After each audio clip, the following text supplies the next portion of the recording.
The village of Brenmore sat at the edge of the Valemore kingdom, far from the palace, and farther still from the politics of wolves and thrones. It was a quiet place, known for its wheat fields and its long winters, and no one there had ever expected a king to walk through its narrow streets. Draven Ashgrove had not planned to come. He was the Alpha King of Valemore, ruler of the Silver Fang Pack, and his days were usually spent in council rooms, listening to nobles argue about land and taxes and old grudges that never seemed to die. But that morning, restless and tired of the palace walls, he had taken his horse and ridden out with no destination in mind. His wolf, usually calm and obedient beneath his human skin, had been strangely alert since dawn, as if waiting for something. He found her near the village well. She was pulling water, her sleeves rolled to her elbows, humming a soft tune that seemed to belong to no song he had ever heard. The moment his eyes landed on her, something inside him shifted. His wolf rose within him, not with hunger or aggression, but with a quiet, aching recognition. Mate. The word settled into his bones before his mind could even process it. He had heard of this moment from his father, from the old stories passed down through generations of kings. The instant a wolf recognized its other half, the one soul it was bound to before birth. He had never truly believed the intensity of it until now. Her name was Alira. She startled when she noticed him watching her, nearly dropping her bucket, and apologized for staring, though it was he who had been staring at her. "You're not from here," she said, tilting her head. "No," he admitted, "I'm not." He did not tell her he was a king, not yet. He simply asked if he could walk with her, and to his surprise, she agreed. They spent the rest of the afternoon together, and by the time the sun began to set, Draven knew he could not leave her behind. Every instinct in him, every fiber of his wolf, told him she belonged with him. When he finally revealed who he was, she stared at him in disbelief, certain he was joking. It took him nearly an hour to convince her otherwise. She had no idea what he was either. To her, he was simply a kind stranger, with striking golden eyes and an easy smile. She did not know about wolves who wore human skin, about kingdoms hidden behind ordinary maps, about the ancient laws that bound fate to blood. When he finally told her the truth, she did not run. She did not scream. She only asked one question. "Does that mean I'm supposed to be something too?" He had laughed then, gently, and told her no. To him, and to every sense he possessed, she was entirely human. No trace of magic clung to her. No scent of power lingered beneath her skin. She smelled like sunlight and fresh bread, and the wildflowers that grew behind her family's cottage. Nothing more. He brought her to the palace 3 weeks later. The court did not receive her warmly. Whispers followed her through every hallway, and the nobles who had once hoped their own daughters might catch the king's eye now looked upon Alira with thinly veiled disdain. A human queen, they said, was a weakness the kingdom could not afford. Humans could not fight in wars. They could not survive the trials of leadership among wolves. They could not protect themselves, let alone a kingdom. Draven ignored them all. He had chosen her, and in the eyes of his people, that should have been enough. But not everyone was willing to accept it so easily. The first attempt happened during a quiet evening in the palace gardens. Alira had gone for a walk alone, something Draven had asked her not to do, though she had insisted the palace grounds felt safe enough. She was admiring the moonlight against the fountain, when a figure emerged from the shadows, blade drawn, its edge gleaming with a faint silver sheen. Silver was no ordinary metal to wolves. It burned their skin, poisoned their blood, and could kill even the strongest among them if left untreated. To a human, it was simply metal, sharp and deadly like any other blade, capable of ending a life in seconds. The attacker lunged, and Alira, startled, raised her arm instinctively to shield herself. The blade struck her skin. Nothing happened. No blood, no wound, no mark at all. The attacker stared in confusion, giving Alira just enough time to step back and call for help. Guards arrived moments later, dragging the assassin away, but the question that lingered in the garden that night was one no one could answer. Why hadn't the silver touched her? Draven arrived within minutes of hearing the news, his heart pounding with a fear he had never known before. He checked every inch of her, searching for a wound that did not exist, his hands trembling despite years of battle-hardened composure. She was unharmed, completely, impossibly unharmed. That night, for the first time since he had met her, his wolf did not settle beside her with comfort and warmth. Instead, it recoiled, retreating deep into the corners of his mind, trembling with something Draven could only describe as fear. He did not understand it. His wolf had never feared anything in its life, not battle, not death, not even the ancient beasts that roamed the northern forests.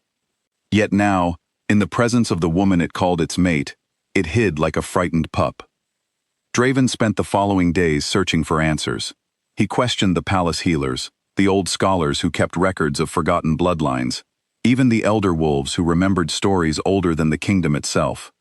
Most dismissed his questions, insisting that silver simply had no effect on humans in the same way it did wolves, that perhaps the blade had been dull, or the attacker had missed his mark. But Draven had seen the strike. He had seen the blade meet her skin with no resistance at all, and he had felt his wolf's fear, raw and undeniable, in the moment it happened.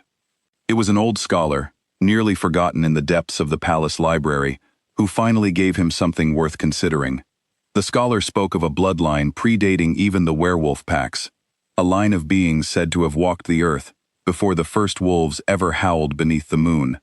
They were neither human nor wolf, neither spirit nor beast, but something older, something the ancient stories referred to only as the Unbound. The Unbound were said to be untouched by the elements that governed lesser beings. Fire could not burn them unless they allowed it. Water could not drown them unless they chose to sink. And silver, the scholar said, meant nothing to blood that had never belonged to the moon's curse in the first place. Draven did not want to believe it. Elira was gentle, soft-spoken, utterly ordinary in every way that mattered to him. She laughed at his jokes, burned her morning tea more often than she brewed it correctly, and cried during the sad parts of the stories he read to her at night. She did not carry herself like a being of ancient power. She carried herself like a woman who simply wanted to be loved. But when he asked her, gently, if she knew anything about her family's past, her eyes clouded with an old sadness. She told him she had been raised by a woman who was not her mother, found as a child on the edge of the forest, with no memory of where she had come from. The woman who raised her had warned her never to speak of certain things, never to explain the strange dreams she sometimes had, dreams of a world that felt older than anything she had ever known. She had never told anyone this before. Not even herself, in the quiet corners of her own mind, had she allowed herself to wonder what it meant. Before Draven could press further, before either of them could untangle the truth hiding beneath her memories, a second attack came, far more dangerous than the first. It happened during a formal gathering of the court, when nobles from neighboring territories had come to negotiate new trade agreements. In the middle of the ceremony, a group of masked figures stormed the hall, weapons drawn, chaos erupting instantly among the guards and nobles alike. Draven fought at the front, his wolf finally answering his call despite its fear, protecting him and those around him with practiced strength. But it was Elira who stopped the attack entirely. When one of the masked figures cornered her, blade raised, something within her responded, before she even had time to think. A pulse of light, gentle yet undeniable, spread from her hands, pushing the attacker back with a force no ordinary human could summon. The hall fell into stunned silence, as everyone present witnessed something none of them could explain. Elira looked down at her own hands, trembling, tears filling her eyes, not from fear of the attacker, but from the shock of discovering something about herself she had never known. The attackers were subdued quickly after that, but the truth could no longer be hidden. Word spread through the palace by morning, and by nightfall, through the entire kingdom. The council demanded answers. Some called for her immediate removal from the palace, insisting that whatever she was, she posed too great a risk to remain near the king. Others whispered that she should be studied, examined, understood, before she could be trusted at all. Draven refused to hear any of it. He found her that evening in the quiet corner of the library, where she often retreated when the palace felt too loud for her heart. She sat curled by the window, staring out at the moonlit gardens, her eyes distant and afraid. "I don't know what I am," she whispered when he sat beside her. "I don't know why the silver didn't hurt me, or why that light came from my hands, or why your wolf looks at me like it's scared of what I might become." Draven took her hand gently. "I don't know either," he admitted, "but I know who you are to me, and that hasn't changed." She looked at him, searching his eyes for any trace of doubt, any sign that his affection had shifted since discovering her strangeness. She found none. "You're not afraid of me?" she asked softly. "My wolf is afraid," he admitted honestly. "But I'm not. Fear and love aren't the same thing, Illyra. My wolf fears what it doesn't understand. But I understand you. I know your heart, even if I don't yet understand your blood."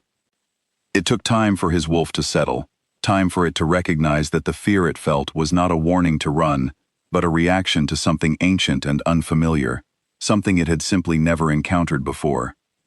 Slowly, cautiously, it began to approach her presence again, not with the same recoiling terror, but with a quiet, wary respect. As the days passed, the palace scholars continued their research, piecing together fragments of old legends that spoke of the unbound bloodline, of beings who had once lived alongside the earliest wolves, before fading into myth. No one could say for certain why Illyra carried this bloodline, or how she had come to be raised in an ordinary village with no knowledge of her heritage. But what became clear was that she was not a threat to the kingdom. She was something the kingdom had simply never had before. The council, faced with undeniable evidence of the attacks against her, and the danger her enemies posed should they succeed in eliminating her, slowly began to reconsider their stance. It was not immediate, it was not without resistance. But over time, as they watched their king stand unwaveringly beside her, as they saw the quiet strength and kindness she carried despite the fear surrounding her, their doubts began to soften. Draven made his choice clear before the entire court on the day of their formal bonding ceremony. He did not hide her nature. He did not pretend the silver test had never happened, or that his wolf had never feared her. Instead, he spoke of it openly, telling his people that a mate bond was not weakened by mystery, but strengthened by trust. "She is not human," he said, his voice steady and sure. "But she is mine. Whatever she is, whatever bloodline runs through her, I choose her, not despite what she is, but because of who she has always been to me." Illyra stood beside him, her hand in his, no longer trembling with fear of what she might become. For the first time since discovering the truth of her blood, she felt something close to peace. His wolf, once frightened by the unknown power within her, now rested calmly beside her presence, no longer recoiling, but settling into a quiet reverence, as if finally understanding that what it had feared was never a threat at all, but something far greater than it had ever imagined. The kingdom of Valemore would never be quite the same after that night. Whispers of the queen who could not be touched by silver spread far beyond its borders, carried by traders and travelers into kingdoms neither Draven nor Illyra had ever seen. Some called her blessed, others called her something else entirely. But within the palace walls, none of that mattered. What mattered was the quiet strength of two hearts that had chosen each other before either of them understood what fate had truly given them. A king who had found his mate in an ordinary village, and a woman who had finally found where she belonged, silver and all.